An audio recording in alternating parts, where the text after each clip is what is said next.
no shortage of killer doll movies in Hollywood, from Chucky to Annabelle to that one puppet who's a Nazi.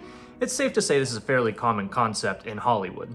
The same can be said about movies with corrupted AIs as their villains, like Skynet or HAL 9000. M3gan is a blend of both, hoping to harness the horror of having a symbol of childhood twisted into something evil, while also playing into the modern-day fears around the growth of artificial intelligence. But does it succeed with those intentions, or is it doomed to fall to the wayside as another flavor of the month horror film?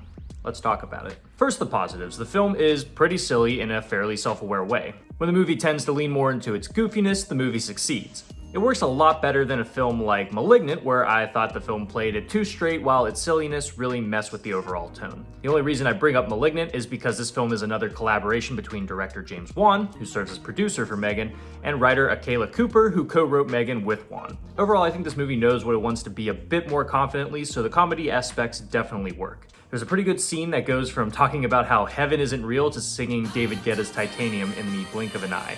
It's not so much a joke-heavy film as it is absurd, which is the kind of funny I can get behind. The performances are all pretty good as well. Allison Williams, who you may know from And you don't give a fuck what they all say, right? Bow in the presence of greatness. Does a fine job as Gemma, a woman forced to try to juggle her career and the sudden guardianship of her niece. Violet McGraw also gives a pretty good child performance as Katie, a girl struggling to adapt after the death of her parents. But then of course we have to talk about M3gan herself, portrayed by Amy Donald, who does a pretty good job blending the realistic and mechanical motions of the living doll. That, coupled with some pretty convincing VFX for her facial movements, makes M3gan feel pretty realized with a little bit of sass and intimidation. Those are the bright spots, which I wish played a bigger hand in the film as a whole. Truthfully, M3gan doesn't really have a lot to offer the genre outside of some decent humor. The film has a lot of slow moments that are obviously there to move the plot forward, but the story isn't interesting enough to make me care about these character moments.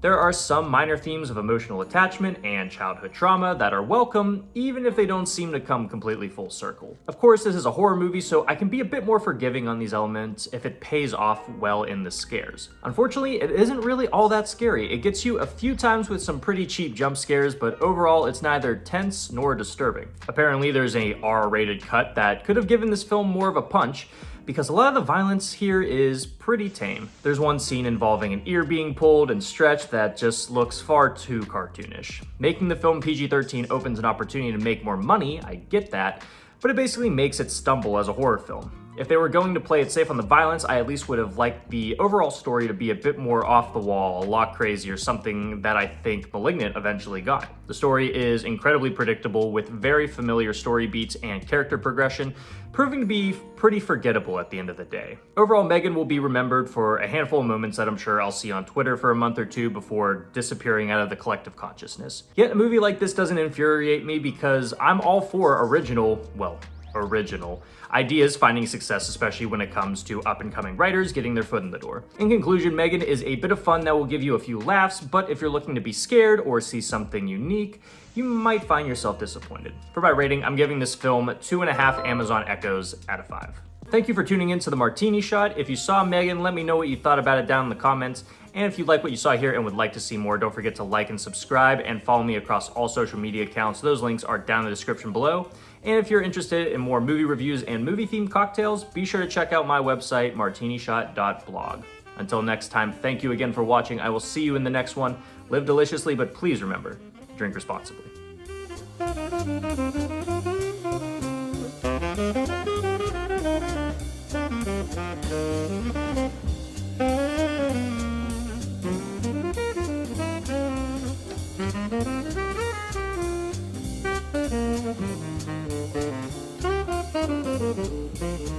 Thank you.